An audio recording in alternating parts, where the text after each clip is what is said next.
All right, I made a short of sharpening these.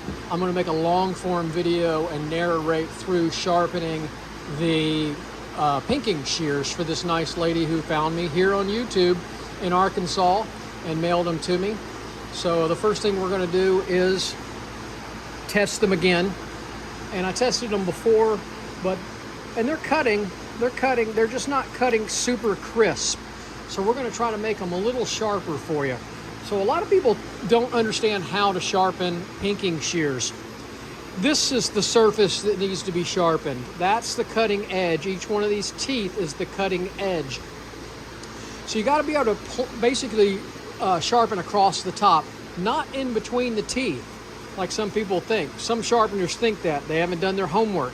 And so they'll use a belt sander or something to try to sharpen those teeth, and they will ruin a pair of pinking shears every time. And once they've done that, nobody can fix it. So on a pinking shear, like I said, the top. And so I'm going to do the same thing I always do. I always use a black Sharpie, and I black in what I'm actually going to sharpen. And I think my camera is jacked up on my phone, and so we're going to get some weird looking colors on this. I'm sorry about that. My phone's not working real well. We'll see if we can tighten it up. It seems to work. You know, it actually works worse on the tightening up. So anyway, so that's what we're going to do first. And most pinking shears are either 0 or they could be negative. Some are 5%, but we're going to try them out. Scratch test is all you care about.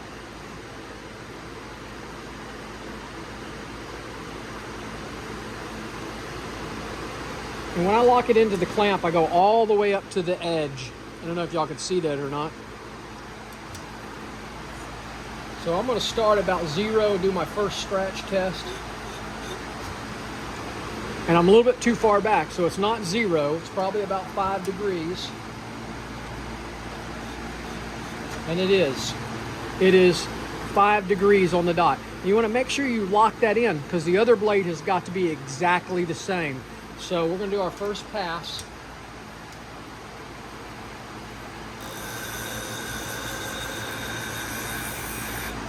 I like to do 3 light passes.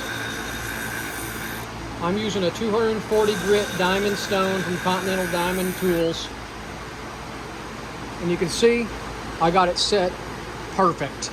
I got every bit of those teeth. You need to get from the valley of each tooth to the tip of each tooth. It's got to be perfect. And I don't hone it. I don't mess with the hone at all. Just got to make sure you keep that same angle. So I'm going to switch it out now, do the other blade, and then we'll do a test. Make sure you don't knock it out of alignment, but both sides have got to be the same.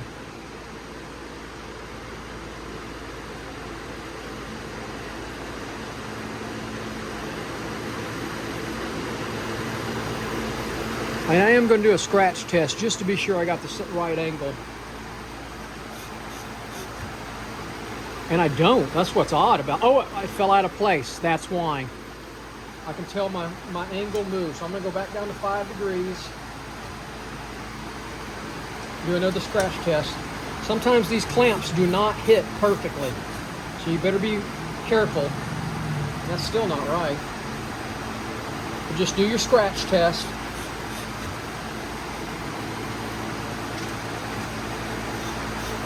I can feel that it's still not right.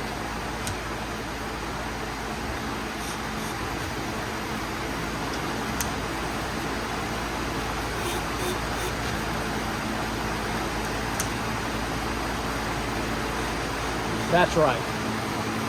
Nope, still not.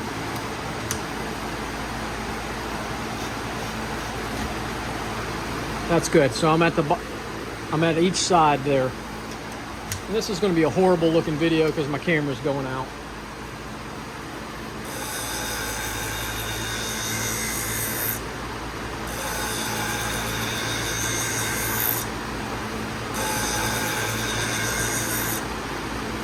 That looks good all the way across all the teeth. So the next thing I do is I've got it all done, and I got to find my little brush here. And I just use a little brush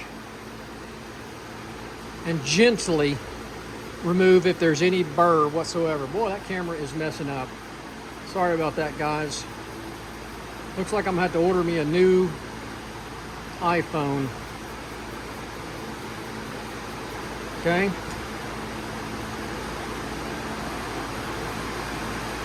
That's a bummer. Spread those teeth and then open them up. That feels real good. So we're going to test it now. Oh yeah, it increased. There's a lot less friction now than it was prior to sharpening. Even though these pinking shears really probably could have got away with it, those are a lot more crisp now than they were before. So all I do at this point, oh crap, look at that, that's terrible. Anyway, sorry about that, guys. But that's how you sharpen pinking shears. If you have any questions, you can always email me through the site. Take care.